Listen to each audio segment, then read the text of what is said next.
नमस्कार मित्रों, मैं एसपी सिंह मंत्रा स्ट्रीट सर्कल में आपका हार्दिक स्वागत एवं अभिनंदन करता हूं। दोस्तों, डेली की तरह हम लोग आज भी कुछ करंट का टॉपिक लेके आए हैं। दोस्तों, इसको आज पढ़ेंगे हम लोग।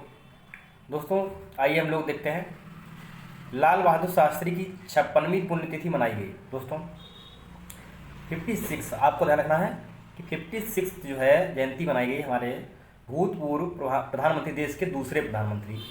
दोस्तों, आपको ध्यान रखना है लाल बहादुर शास्त्री की जयंती 11 जनवरी 2022 को मनाई गई। दोस्तों, इनका निधन हो गया था 11 जनवरी 2022 को, 11 जनवरी को, और इसको 2022 में यानी 56वीं की जयंती मनाई गई। आपको ये ध्यान रखना है। दोस्तों, अब हम लोग बात करें लाल बहादुर शास्त्री। तो लाल बहादुर शास्त्री हमारे देश के एक लौह पुरुष कह सकते हैं। दोस्तों, एक महान नेता इनको माना जाता है। और इन्होंने दोस्तों बात करें, एक समझौता हुआ था हमारे यहाँ पर जिसको बोलते हैं ताशकंद। इनका पूर्ण मतलब ये था कि हमारा जो 1965 का जो वार हुआ है इंडिया और पाकिस्तान, उस पर पूरी तरीके से रोक, इसीलिए इन्होंने जो है दोस्तों ये कहाँ गए, ताशकंद गए। तो ताशकंद में ही इनकी दोस्तों मृत्यु हो जाती है। और इन्होंने दोस्तों एक नारा दिया था, जय जवान जय किसान। ये आपको ध्यान रखना है। तो इनका जन्म दोस्तों 2 अक्टूबर 1904 को हुआ था। ये भी आपको ध्यान रखना है। दोस्तों, अगली खबर हमारी, शुरू हुआ BFW 2022 Unix sunrise India open tournament. दोस्तों, ये कहाँ शुरू हुआ है, हमारे नई दिल्ली में। इसमें जो है इस किदाम्बी श्रीकांत, PV संधू और आपकी जो साइना नेहवाल हैं, ये मुख्य रूप से जो है भाई लोग भाग ले रहे हैं। दोस्तों, तो साई क्या दोस्तों है, स्पोर्ट अथॉरिटी ऑफ इंडिया, यानी भारत का जो खेल मंत्रालय है उसके द्वारा जो है बहुत सारे इतने प्लेयर्स हैं भाग लेते हैं इसमें। तो यह टूर्नामेंट दोस्तों 11 जनवरी से 16 जनवरी तक नई दिल्ली में इंदिरा गांधी स्टेडियम में दोस्तों खेला जाएगा। तो यह प्रत्येक 2 साल के अंतराल पर होता है। ये आपको ध्यान रखना दोस्तों। अब दोस्तों हम लोग अगली बात करें। अगली हमारी खबर है, तुर्कमेनिस्तान ने बनाई अपने गेटवे टू हेल को बुझाने की योजना। दोस्तों, तुर्कमेनिस्तान के जो राष्ट्रपति हैं गुरबांगुली बर्डीमुखामेदोव ने देश के गेटवे टू हेल को बुझाने के लिए आदेश दिया। दोस्तों, पहले ड्रिलिंग के माध्यम से दोस्तों क्या किया जाता है कि लोग वहाँ पे कह सकते हैं कि एक होल बना दिया था लोगों ने, और वहीं पे एक क्रेटर का निर्माण हो गया।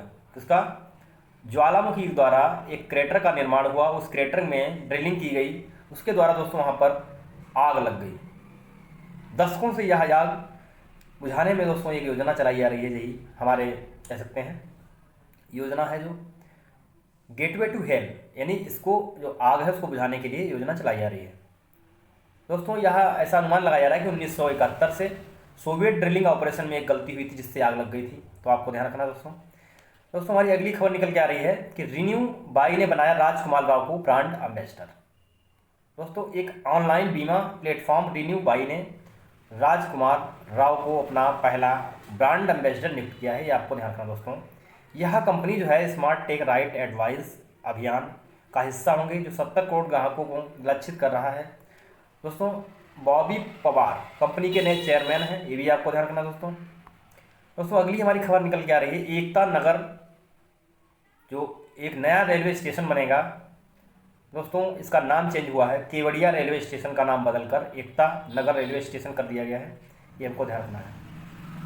अरब से भारतीय रेलवे के केवड़िया स्टेशन को एकता नगर रेलवे स्टेशन के नाम से जाना जाएगा। ये आपको ध्यान रखना दोस्तों। तो रेल मंत्रालय ने इसकी घोषणा की है, और रेल मंत्रालय ने दोस्तों इसको स्टैच्यू ऑफ यूनिटी के पास स्थित इस स्टेशन का नाम बदलने की मंजूरी दी है। ये आपको ध्यान रखना है दोस्तों। अब हम लोग बात करें, यहाँ बड़ौदा डिवीजन के अंतर्गत आता है दोस्तों। तो स्टैच्यू ऑफ यूनिटी जो है नर्मदा नदी किनारे केवड़िया के पास में स्थित है। यहाँ पर दोस्तों हमारे लौह पुरुष सरदार वल्लभ भाई पटेल की प्रतिमा बनाई गई है, जिसकी दोस्तों ऊंचाई की बात करें 182 मीटर जो है इसकी ऊंचाई है इस मूर्ति की।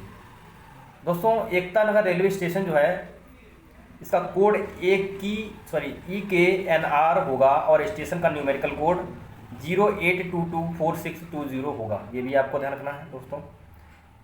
दोस्तों, एक ऐसी ही दूसरी खबर है, IPL के टाइटल स्पॉन्सर के रूप में टाटा ग्रुप ने लिया वीवो का स्थान।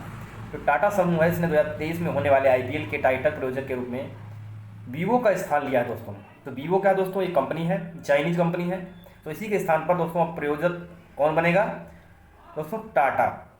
तो ये आपको ध्यान रखना दोस्तों। आईपीएल के जो हमारे चेयरमैन हैं ब्रजेश पटेल ने इसकी जानकारी दी है दोस्तों। 2022 में इसकी जो मेगा नीलामी हुई है, इसकी जो बात करें दोस्तों, फरवरी 2022 के दूसरे सप्ताह में बेंगलुरु में होगी। कौन, 2022 की मेगा नीलामी जो होगी कब होगी, 2022 में दूसरे सप्ताह में बेंगलुरु में। तो दोस्तों अगली हमारी खबर है कि नवंबर 2022 में प्रकाशित होगी रतन टाटा की जीवनी।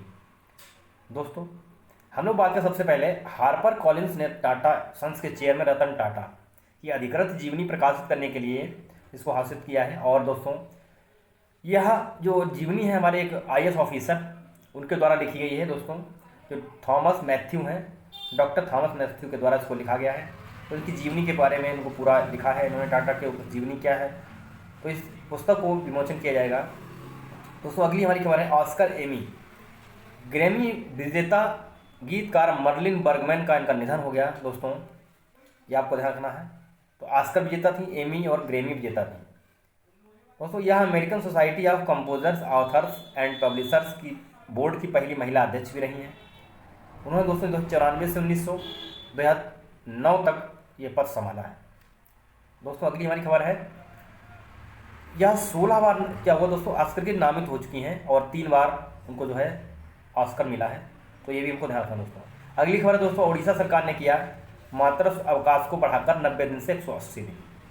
तो हमारी जो दोस्तों मैटरनिटी रिलीफ मिलती है हमको, जो महिलाओं को मिलती है, तो हमारी महिलाओं को जो इसका अवकाश का टाइम बढ़ाकर 90 से 180 दिन किया दोस्तों, किसने, उड़ीसा सरकार ने किया है, उड़ीसा सरकार के उच्च शिक्षा विभाग ने। तो दोस्तों वहाँ पे जितनी सारी महिलाएं हैं और उनको सामान्य वर्ग में जो नौकरी के लिए दोस्तों आयु सीमा बढ़ाकर 32 से कितनी कर दी गई है, 38 वर्ष कर दी गई है, आपको ध्यान रखना दोस्तों। दोस्तों अगली खबर है हमारी, आईएमएफ के मुख्य आर्थिक जो सलाहकार हैं दोस्तों गोपीनाथन, उनकी जगह अब जो है पियरे ओलिवियर गौरीचस को अपना मुख्य आर्थिक सलाहकार नियुक्त किया है। इसके गीता गोपीनाथन के स्थान पे। तो आपको ध्यान रखना दोस्तों। भारत ने किया ब्रह्मोस मिसाइल के नौसैनिक संस्करण का सफल परीक्षण दोस्तों। यह दोस्तों विशाखापत्तनम के जो है आईएनएस शाखा में इसका जो है विमोचन किया गया है।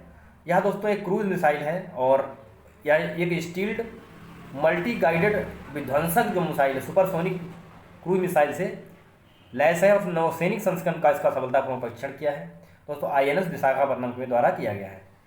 यह सटीक निशाना बनाने में सक्षम होगी और इसकी स्पीड दोस्तों होगी जो 2.8 मैक होगी, ये आपको ध्यान रखना दोस्तों।